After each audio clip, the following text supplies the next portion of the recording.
Hello everyone, welcome to लोकी judging channel. आज हम लोग डिस्कस करने वाले हैं मेट गाला फैशन का सबसे बड़ा एंड आइकॉनिक स्टेज जो कि बन चुका है कंट्रोवर्सी का centre point for racism and discrimination against Indian model भविता मंदावा एंड साथ ही में lead sponsor Jeff Bezos, Amazon के ओनर एंड हिज वाइफ। उनके ऊपर एलिगेशंस है लेज़र एक्सप्लॉयटेशन के लिए।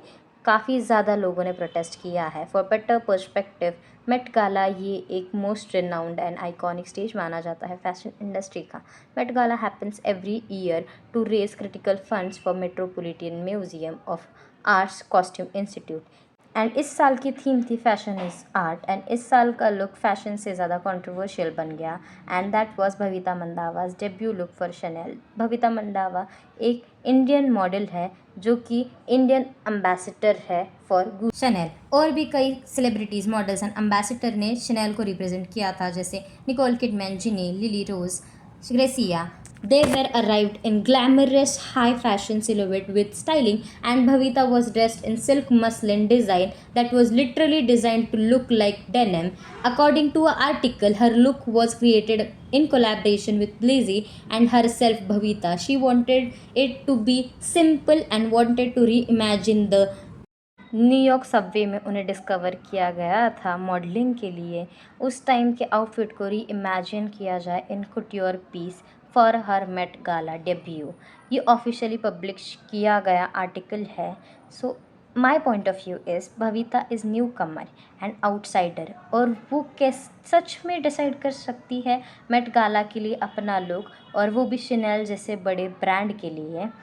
अब कंट्रोवर्सी समझने के लिए भविता की स्टोरी समझना काफ़ी ज़्यादा इम्पॉर्टेंट है। भविता हैदराबाद इंडिया से है, एंड वो न्यूयॉर्क यूनिवर्सिटी में आर्किटेक्चर परस्यू करने के लिए गई थी, एंड तभी न्यूयॉर्क के सबवे में उन्हें डिस्कवर किया गया था, एंड शनेल रनवे वो ओपन करने वाली फर्स्ट इंडियन मॉडल बनी and Indian brand ambassador for Chanel as well.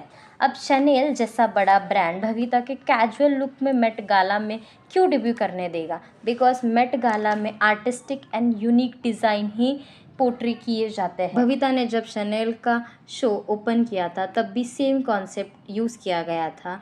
New York city Subway में जब उन्हें डिस्कवर किया गया था, उसी आउटफिट को एलिवेट करके उन्हें रनवे पे वॉक कराया गया था।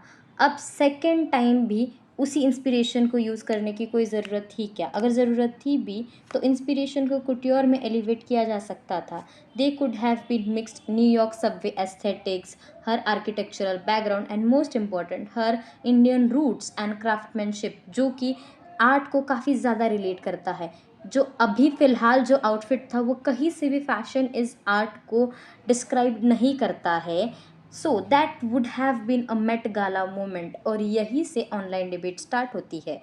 Is this subtle discrimination in luxury fashion, not direct racism but a pattern people notice, often repeating same story of migrant student from Indian discovering in New York City subway opening runway Chanel and being house ambassador of Chanel India. जब western celebrities gets glamour drama and high fashion, brown representation get simplicity, rawness, minimal storytelling, and same अगर कोई design कोई और western celebrity के लिए किया गया होता तो एना वेंटूर ने क्या ये चीज़ को अप्रूव किया होता? फैशन इंडस्ट्री में इंडियन क्राफ्टमैनशिप को तो हमेशा से ही यूज़ किया गया है। लाइक प्राडा, उन्होंने कोल्हापुरी चप्पल को प्राडा सैंडल करके बेचा एंड लॉन्च किया बिना कोई क्रेडिट दिए, ना कोल्हापुर आर्टिजान्स को ना ही इंडिया को। जब काफ़ी ज़्यादा बैकलैश फेस करने के लिए मिला तब उन्होंने लोकल कोल्हापुरी आर्टिजान्स के साथ कोलैबोरेशन करके limited edition made in India का थप्पा लगा के फिर से बेचना शुरू कर दिया।